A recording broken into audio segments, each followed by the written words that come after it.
ruler of Dubai receives Abu Dhabi Crown Prince. UAE travel and tourism sector underlined as key contributor to GDP. And New Yorkers brace for Hurricane Irene.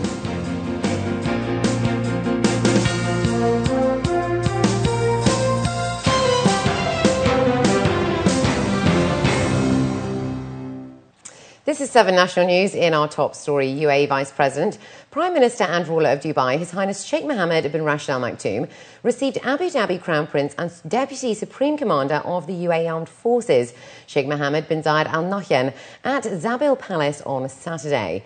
They expressed greetings on the occasion of Ramadan, expressing hope for more prosperity for the UAE and its leadership. The meeting was attended by the Dubai Crown Prince, Sheikh Hamdan bin Mohammed bin Rashid Al Maktoum, the Deputy Ruler of Dubai, Sheikh Maktoum bin Mohammed bin Rashid Al Maktoum, as well as other sheikhs and dignitaries. The UAE has been ranked 30 among 139 countries and first in the Middle East in the Travel and Competitiveness Report 2011, issued by the World Economic Forum. The report goes under the theme of moving beyond the downturn and highlights the UAE's travel and tourism sector as a key contributor to the country's GDP.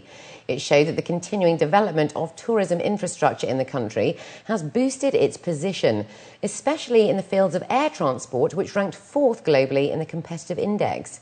The UAE also ranked 3 for government priorities in the sector. The report comes in line with the upcoming World Tourism Day on the 27th of September, which underlines the role of tourism in building the international understanding and respect. Today was the deadline for candidates to finally decide whether to withdraw from the elections to be held on the 24th of September. Latest figures have revealed that one candidate has withdrawn his submission for contesting the elections, leaving the final number of candidates at 468. Of a total of 469 candidates that submitted their candidacy as campaigners, one man from Sharjah withdrew his application. The NEC committee is confident that the country's second elections is being taken seriously, especially from young candidates who are committed to make a difference to the UAE's overall image. Candidates are already tweeting on social media platforms, and the official campaign process will commence on September the 4th until the 21st. Dubai police recently arrested a family posing as beggars in the Al Mamza area. According to police reports, the family was caught begging and using different schemes to generate sympathy from the public. Dubai police received calls from residents about a group of women knocking on doors and soliciting financial aid. After the arrest, police discovered that one of the 4 beggars was actually a man disguised as a woman wearing an abaya. All of the perpetrators have been charged with begging. One of them was also found staying illegally in the country, while the man was charged for impersonating and imitating a woman. Dubai police said the anti-begging campaign for Ramadan this year has received 186 phone calls since its launch and has seen 191 beggars arrested so far. Sharjah police recently arrested a gang of thieves who are believed to have stolen 63 cars from different areas of Sharjah. According to local reports, the cars were smuggled out of the country after being dismantled. Police reports have confirmed that 9 out of the total 15-member gang came from Pakistan and India, and the rest from Saudi Arabia, Oman, Syria and Palestine. 14 of the suspects have been arrested in Sharjah, whereas the Omani national who bought and smuggled the stolen cars was arrested in cooperation with the Dubai police. Major General Humaid Al-Hadidi has said that most of the cars were stolen from surrounding mosques during Ramadan and some prior to the holy month. The gangsters have been referred to the public prosecution. The initiative for motorists to benefit from a 30% discount on their traffic fines, should they pay all their outstanding tickets in one go, will be implemented after Eid, according to officials. The Dubai police announced earlier this month that the discounts have been approved by the Executive Council, and a decree issued last year passed by Lieutenant General Sheikh Saif bin Zayed Al Nahyan, the Deputy Prime Minister and Minister of Interior, states that traffic departments may offer a discount of up to 50% on fines.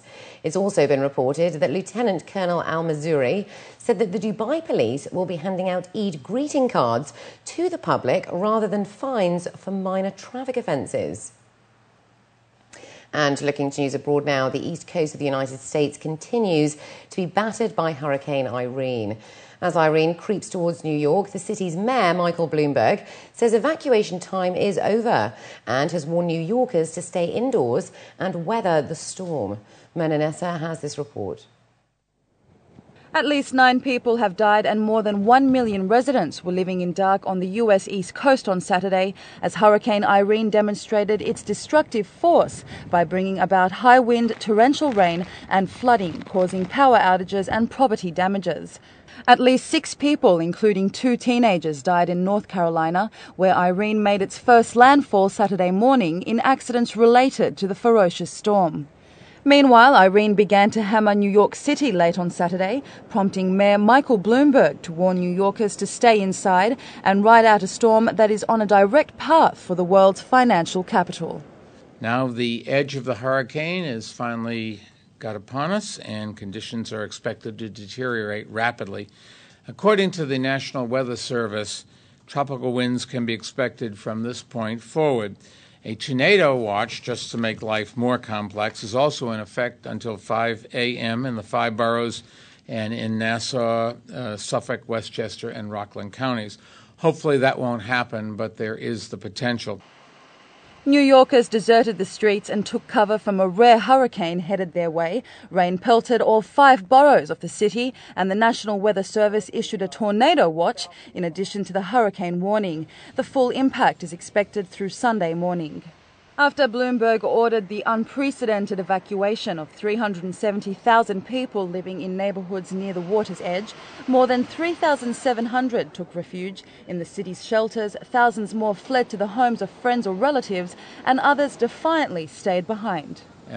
We have prepared for this. We've worked very hard. We've warned the public, and now we have to deal with what comes from Mother Nature. Your safety, your own safety, is dependent on what you do. New Yorkers should now remain indoors. The storm is also wreaking havoc on the transportation in several major cities. Boston, Philadelphia, Baltimore and New Jersey have suspended all transit services. In New York, major airports shut down yesterday ahead of Irene, and Gulf carriers cancelled flights to New York's John F. Kennedy International Airport. Additionally, Emirates Airlines have suspended flights to and from JFK Airport until the threat of the hurricane settles. Officials in New York say the transit system might not be fully running again until at least Monday. Now, New York is the greatest city in the world, and we will weather this storm. I don't think it matters if you're in a shelter tonight or in your home or staying with friends or family. We are all together in this. As Irene continues to creep up the east coast of the United States, bringing hurricane force, winds, heavy rains and flooding, only time will tell what the elements will do. Mirna Nassar, 7 National News.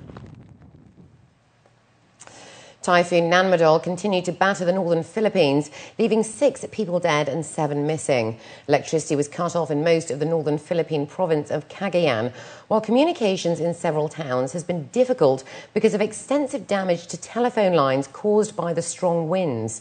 Most of the roads and bridges connecting the neighbouring towns could not be used because of rising floodwaters and mudslides, making it difficult for health workers to deliver relief goods to the affected areas. Most of the residents have been evacuated to temporary shelters, while the local government declared a state of emergency in several towns. The National Disaster Management Bureau said 24,358 residents have been affected by the typhoon, almost doubling the numbers after Nanmadol made a partial landfall in the Cagayan province earlier in the day. The Philippines is frequently visited by typhoons, with an average of 20 entering the country during its wet season. And up next, we have the day's business news, so stay with us.